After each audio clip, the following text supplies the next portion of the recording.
I'm going to show you how I sew on a binding. I have this tiny little, it's a pocket. It's kind of like a tiny little quilt. I have a bias binding because I want it to fit around these curves. If they were straight edges, I could use just a straight edge binding, but because of those curves, I cut my binding on the bias. If you don't know how to do that, I have a free video. Go check it out. But first, I like to do the invisible seam to end my binding, so I always leave myself a long tail. So I'm going to leave a tail right here, and I'm going to start attaching my binding right here on this curved edge. So let me first put on my 1/4 inch foot. So I'm going to take off my sewing foot.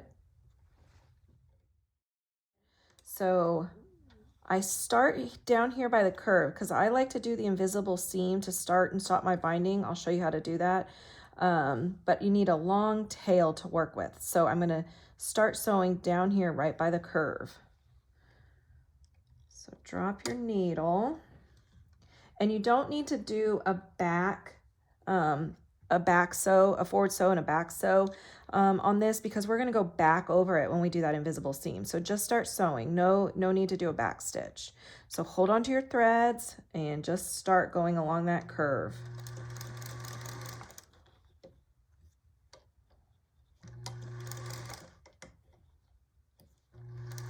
And with the bias binding, you can work it around that curve very easily.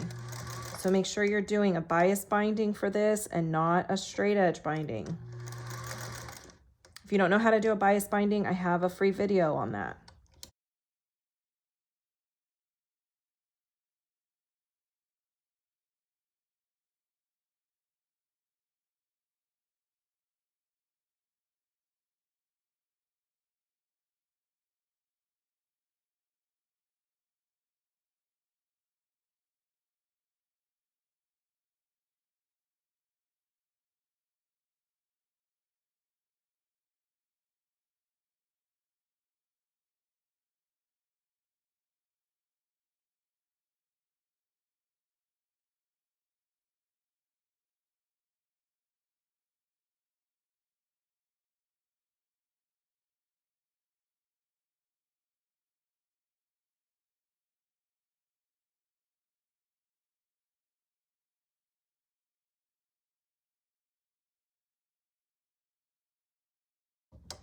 And once I get to the straight edge, I'm going to stop right here. And then I'm going to show you how to do an invisible seam to start and stop your binding. Okay, so I just finished sewing the binding, the bias binding around the quilt pocket. And now we're going to trim it so that we can do the invisible seam. So you're not going to see where the binding starts and stops. So this is just a piece of the 2 1/4 inch binding, and I'm just using that as a measurement. So I'm going to kind of put that right here, right in the middle. First, I'm going to trim the start side.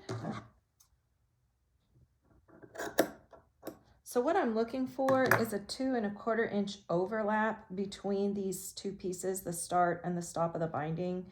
And I already know this is 2 1/4, so that's what we're using this for. So here's my start. Here's my 2 1/4 inch binding piece for measuring. I mean, you could use this piece that you just chopped off too. So you know that's how wide the binding is. And now a little bit more. And then you're just going to trim it right on that line. So that's going to give you a 2 1/4 inch overlap. Okay. Move our little measuring piece. Okay.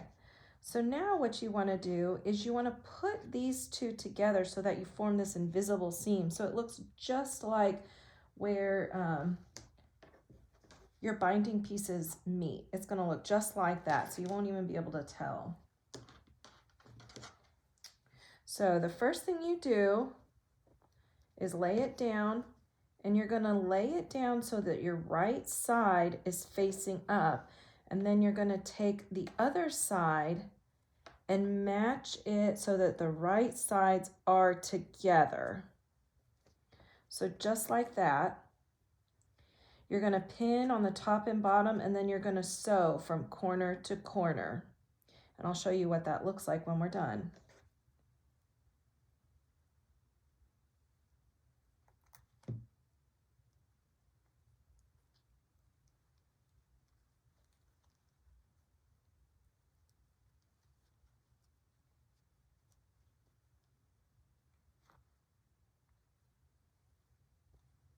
Okay, so now I've got it pinned.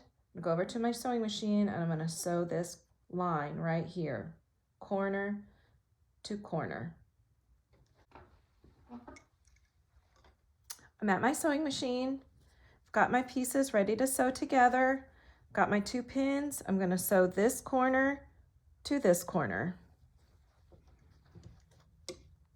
So I can see the little corner piece. It's gonna go right on top of that. I'm gonna put my needle down right there.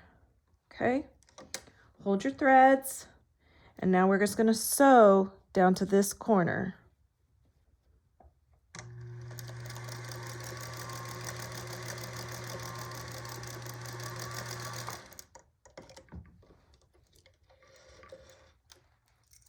Snip our threads.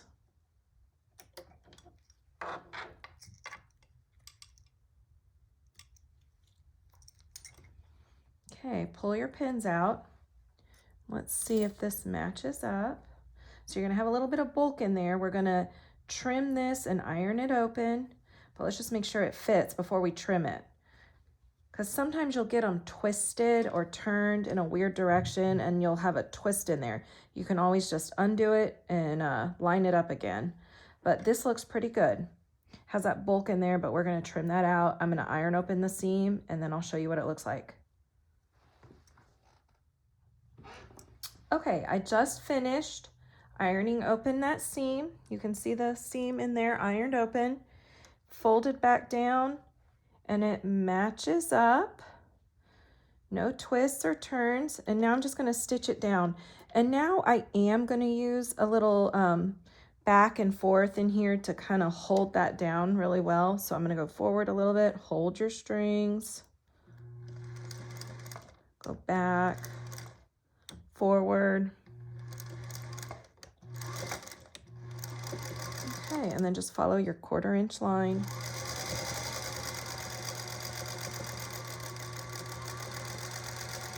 And then do a little back and forth just to hold it down.